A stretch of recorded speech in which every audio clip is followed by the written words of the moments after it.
Assalamualaikum warahmatullahi wabarakatuh. Perkenalkan nama saya Solana Syahda dengan NIM D300240026 dari kelas Bahasa Indonesia kelas B. Di sini saya akan mempresentasikan hasil dari artikel Bahasa Indonesia yang sudah saya buat dari sumber yang saya temukan di internet dengan judul Tren Arsitektur Lanskap Indonesia 2026, yaitu dari estetika menuju ketahanan iklim. Tren Lanskap 2026, Kota Sponge hingga Hutan Kota. Dimulai dari abstraknya, tahun 2026 menjadi tonggak penting dalam perkembangan arsitektur lanskap di Indonesia. Ruang terbuka hijau dan taman tidak lagi dipahami hanya sebagai elemen estetika, melainkan sebagai infrastruktur ekologis yang berperan dalam mitigasi perubahan iklim, pengelolaan air hujan, peningkatan kualitas mikroklimat, kesehatan mental, serta ketahanan pangan perkotaan. Artikel ini menganalisis pergeseran paradigma desain lanskap menuju pendekatan berbasis ketahanan resilience. Kajian dilakukan melalui telaah literatur dan analisis tren profesional bidang lanskap pada tingkat global dan nasional. Perubahan iklim telah memberikan dampak signifikan terhadap lingkungan perkotaan di Indonesia, seperti peningkatan frekuensi banjir, fenomena urban heat island, penurunan kualitas udara, dan degradasi kesehatan fisik serta mental masyarakat. Dalam konteks tersebut, arsitektur landscape tidak lagi dapat diposisikan sebagai elemen estetika tambahan, tetapi sebagai sistem ekologis yang memegang peranan strategis. Selama ini, taman dan ruang terbuka hijau cenderung dipahami sebagai pemanis visual kota. Namun, terjadi pergeseran paradigma menuju lanskap sebagai infrastruktur hijau yang memiliki fungsi ekologis, sosial, dan ekonomi. Tren global menunjukkan peningkatan minat terhadap desain lanskap yang mampu menyerap air hujan, menurunkan suhu, menyediakan ruang penyembuhan psikologis, serta mendukung ketahanan pangan perkotaan. Dimulai dari metode penelitian, jadi ini menggunakan pendekatan kualitatif deskriptif melalui yang pertama adalah telaah literatur.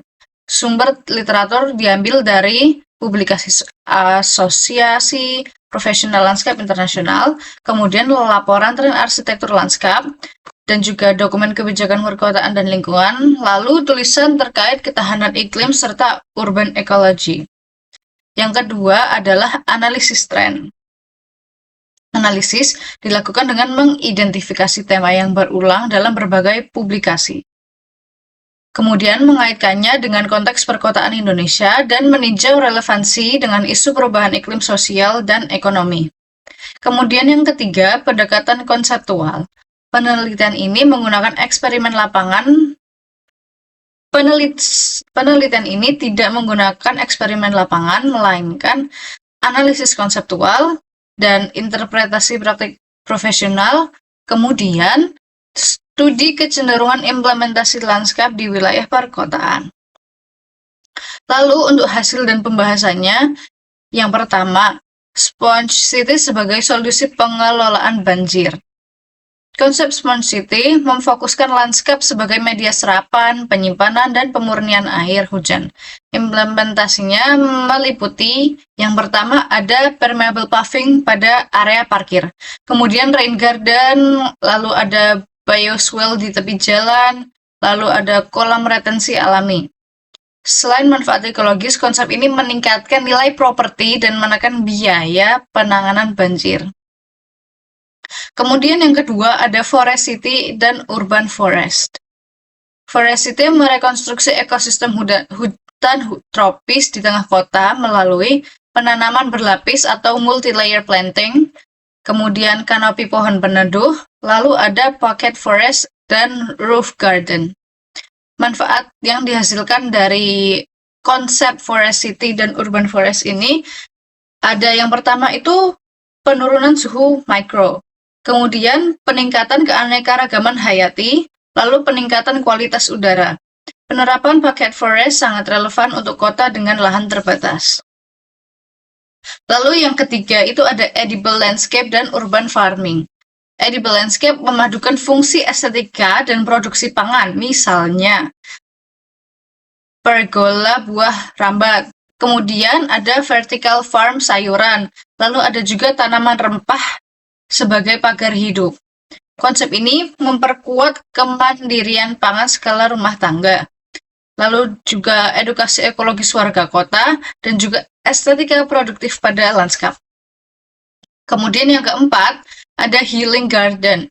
Healing garden dirancang untuk mendukung kesehatan mental dan pemulihan fisiologis melalui elemen air, tanaman beraromaterapi, kemudian jalur pijat refleksi, lalu juga ruang meditasi dan yoga. Nah, penerapannya banyak dilakukan di rumah sakit, ada di lingkungan perkantoran, dan juga kawasan hunian. Berbagai studi menunjukkan peningkatan produktivitas dan percepatan penyembuhan pasien. Kemudian yang terakhir, yang kelima, itu ada native planting sebagai strategi efisiensi. Pengguna tanaman asli lokal memberikan beberapa keuntungan. Yang pertama, ada adaptif terhadap iklim Indonesia. Kemudian minim perawatan dan irigasi, lalu dia juga tahan lama tanpa pestisida berlebih. Selain itu, penggunaan tanaman lokal dapat menekan biaya operasional, menjaga identitas ekologis wilayah, dan juga mendukung konservasi keanekaragaman hayati. Lalu, kesimpulan dari artikel yang sudah saya rangkum ini adalah tren arsitektur lanskap tahun 2026 menunjukkan pergeseran mendasar dari estetika menuju fungsi ketahanan iklim dan kesejahteraan manusia. 5 tren utama. Yang pertama ada sponge city, kemudian ada forest city, lalu ada edible landscape, lalu healing garden, dan native planting. Menegaskan bahwa lanskap merupakan infrastruktur hijau yang bekerja aktif. Sekian presentasi dari saya mengenai artikel yang sudah saya rangkum dari beberapa sumber di internet. Kurang lebihnya mohon maaf. Wassalamualaikum warahmatullahi wabarakatuh.